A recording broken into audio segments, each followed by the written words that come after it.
What is going on, guys? It is Wrestlelamia here, back with some more news. Join us now as we look at the wildest wrestling news stories and rumors you need to know, including Seth Rollins slams Becky stands on Livestream, more Retribution rumors, Bianca Belair attacks Zelina Vega on Twitch, Goldberg tells Roman Reigns he's a joke, Chris Jericho Backlash, and much more. Be sure to subscribe and hit that notification bell for daily wrestling videos.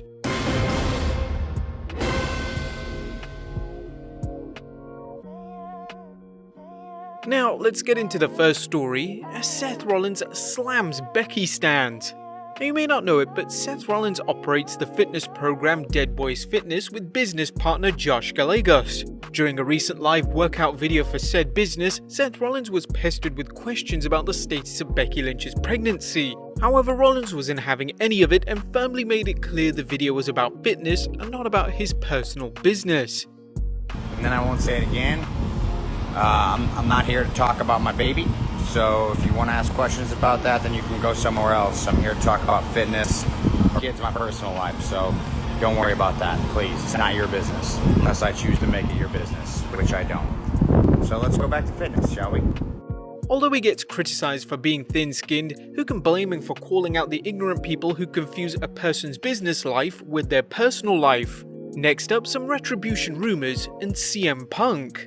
The WWE's new Retribution faction has fans guessing who its members are, with some very interesting theories being thrown out there, including one that Retribution will be used as a vehicle to bring CM Punk back. According to Wrestling News' Paul Davis, fans have guessed at the identities of the masked menaces who showed up on the 8th August SmackDown, with names mentioned including Vanessa Bourne, along with Ricochet, Bo Dallas, Mustafa Ali, and Cedric Alexander. As we'll see, things are nebulous when it comes to membership and purpose. However, Ringside News' Steve Carrier tweeted about creative confusion about the group, as well as the rumor that CM Punk might be involved. Let's talk about Retribution for a second. WWE still has no idea who is in the stable, and everyone who played those roles on Friday were stand-ins. There's no direction, and also stop inboxing me about CM Punk. We've confirmed he has nothing to do with this. Have dirt sheets and news sites been wrong before? Well, of course, but the WWE knows how to use disinformation campaigns to keep fans guessing as to what's going on, although it's probably safer to say that fans don't know what's going on because the WWE itself has no idea what's going on. Now let's get one thing straight, putting CM Punk into the mastermind position would be a great way to bring him back, but for now it seems like there's no clear storyline in place for Retribution. Ringside News added to the report explaining, Ringside News has learned that WWE is totally playing it by ear with the Retribution faction. They don't even know who the members will be yet. Rumors about the masked members on SmackDown being stand-ins are correct. We were given an exact statement that's also turned into a question. This Retribution thing is a catastrophe so far, isn't it? The term no direction was used multiple times throughout our conversation. Do you think Retribution will be a success, or will it be the WWE's latest disaster? Let us know in the comments down below. Next up, Bianca Belair attacks Zelina Vega on Twitch. The WWE continues to use all forms of social media to advance storylines, as seen when Bianca Belair attacked Zelina Vega on Twitch. Vega was video chatting with Kayla Braxton when Belair entered Vega's home, assaulting her as Braxton tried to figure out what was going on. Yo, see what's good? What the hell are you doing in my house? No! Stop!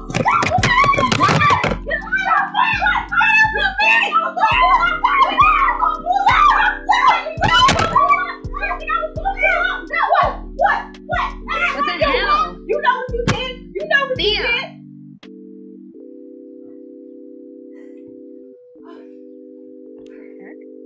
Thea! Hello?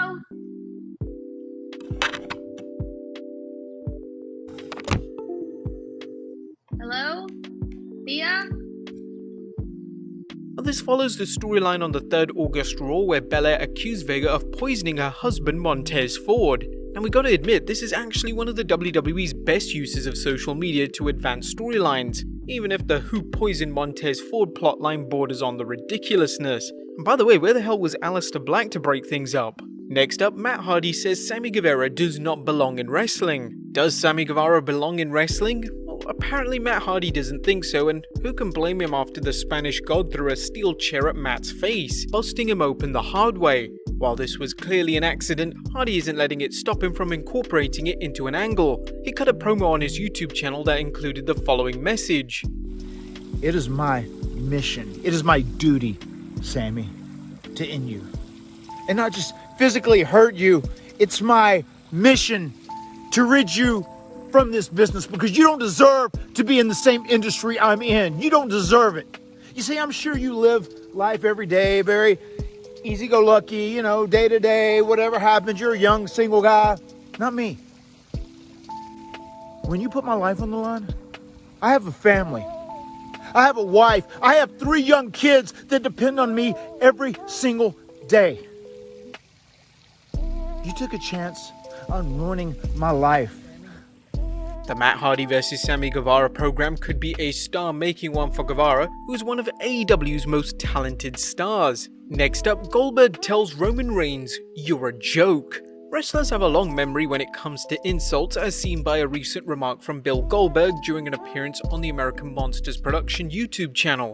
You may recall Reigns tweeted from January 2020 where he explained his in-ring entrance performance where he punches the entrance ramp. Nothing to explain, Nick, it's a little piece of pad, so I don't break my hand on steel grate. I gotta perform like 48 weeks a year, man, so that would be stupid. It would be like headbutting a door before my match level of stupid. Anyway, have a good day, Nick. Well, Goldberg managed to respond to Roman saying, "Roman, you're a joke first of all. Second of all, when he ragged on me about headbutting the doors and stuff, I never really explained my whole thought process on that. For you guys to get the character that you got, I had to do certain things. Well, one of them was headbutt the door, right?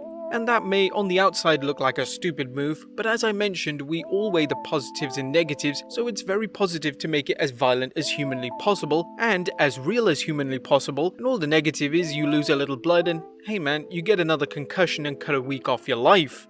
Well, Goldberg's comments make little sense, but then again, if he's that lackadaisical about concussions, it could explain a lot. Is WWE trying to build heat for a future Reigns vs Goldberg match, or is this legitimate heat? Next up, AJ Styles wants to wrestle a WWE Hall of Famer. With a wrestling career dating back to 1998, AJ Styles has wrestled a who's who of wrestling, but despite 22 years in the business, there's one man he's never faced. Speaking on his Twitch stream, Styles discussed the WWE Hall of Famer he wants to fight. "I've got to have a match with Edge before him and I both retire. I think that's something that we both want. I know he tore his tricep and hopefully it's a speedy recovery for him. That's one that I want badly, and I think he would like to have one as well. It would be great, I'm still looking forward to it." Edge has previously mentioned Styles as someone on his wish list for future matches. We hope the WWE books this sooner rather than later, because this could be the greatest wrestling match ever.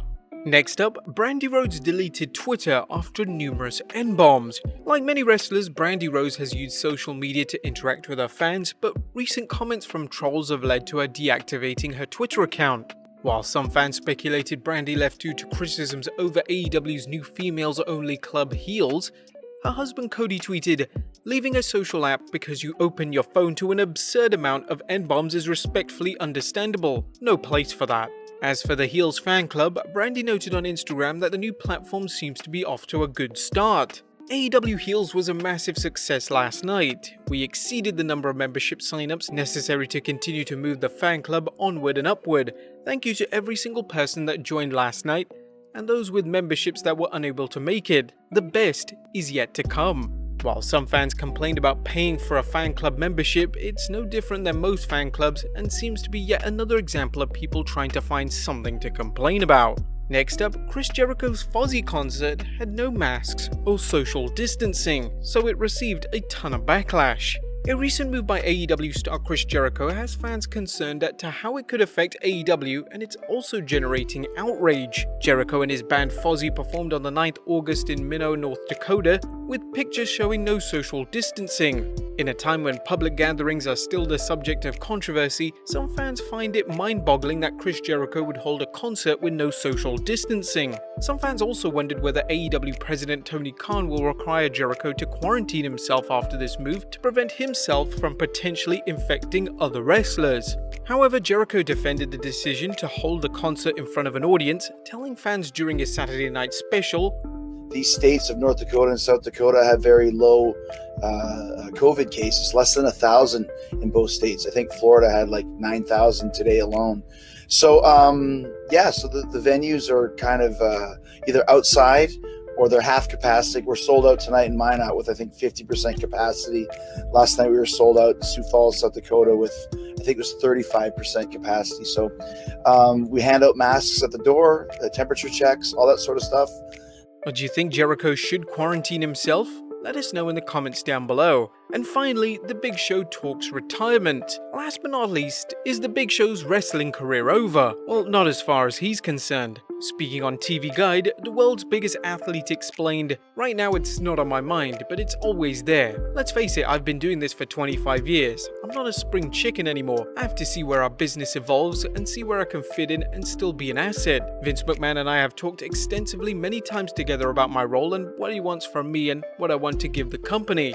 And I've always wanted to contribute to WWE and the younger talent. I'm still excited for more shows and more opportunities and more angles. If it gets to a point where it's time to say goodbye, then I will step back and work more behind the scenes. The Big Show has looked good in recent matches, so don't rule out a few matches down the road." But there you have it guys, the wildest wrestling news stories and rumors you need to know. Be sure to leave your comments down below, subscribe if you haven't already, follow us on Instagram and Facebook for exclusive lists, and I'll see you next time with some more wrestling content.